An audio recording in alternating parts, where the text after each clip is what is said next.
Leapfrog. Verb.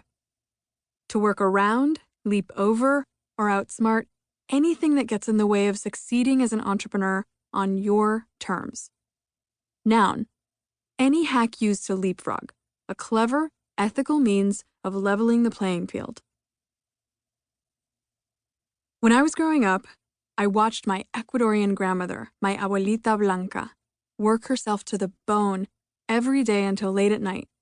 She was a strong, bold woman whose best opportunity was amid the loud din of the sweatshops of Los Angeles. One night, when I was about 8, I decided to ask the abuelita I so adored to teach me to sew. I was my grandmother's favorite.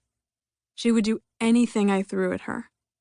Yet when I made this request, it felt as though I'd made the proverbial record player come to a screeching halt. She stopped her work, shut off the machine, and turned her entire body to face me. I didn't know what I had done, but I was terrified. "No, mija," she said slowly with fire in her eyes. "I work so that you will never have to earn a living with your hands." "I'll be damned," she was telling me, "if you waste a scrap of the opportunity I'm creating by thinking small or looking backward." The work she did was honorable. There is no shame in making a living with your hands. But it was my job in life to work as smart as she did hard, so that I could achieve goals far beyond the reach of anyone attached to a machine 12 hours a day. I didn't have a word for it then, or any understanding, but I do now. My grandmother was telling me to look forward and up, to leapfrog my family to new heights. This was her immigrant dream. Several decades, and a lot of my own battle scars later, I want to help others leapfrog. I've seen the need.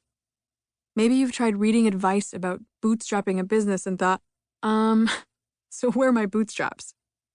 Or maybe you've heard stories about startups receiving millions in funding, but noticed that most of the founders are either men or Ivy League grads and wondered whether everyone else was shut out.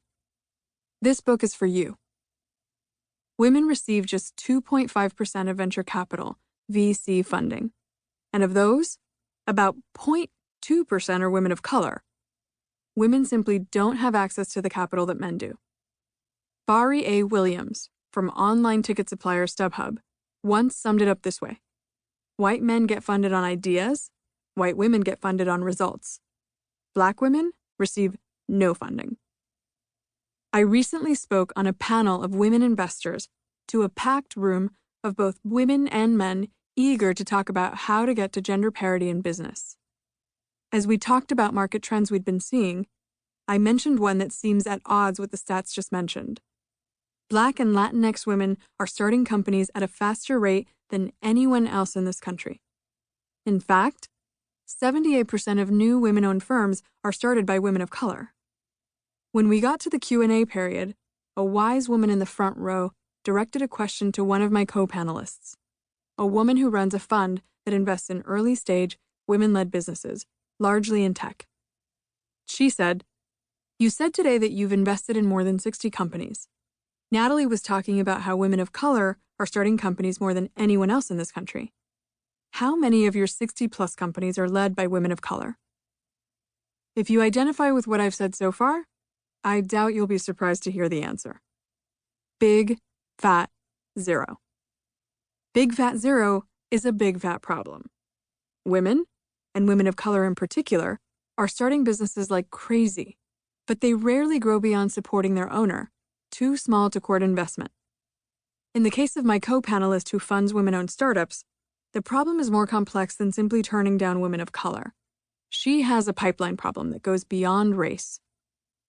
The entrepreneurs making it into VC conference rooms represent a tiny, privileged sliver of women. They are mostly white and well-off, with institutions like HBS, Goldman, or Google on their resumes. They're still kick-ass founders, and funds like my co-panelists are doing important work. But if you're like most women, you have no idea how you're going to get into any investor's office. You probably haven't grown beyond solopreneurship or the side hustle, because you've got one or all of these problems. 1. You don't have personal capital. tens of thousands of dollars in a rainy day fund, or the spare time to spot opportunities, strategize, and think big. 2. You don't have friends or family who can invest their money or contribute key resources, like time with the family lawyer or a rent-free place to live. 3. You didn't go to fancy schools, so you don't have the ready-made networks and cultural capital to create the client and marketing relationships that would help you jump to the next level.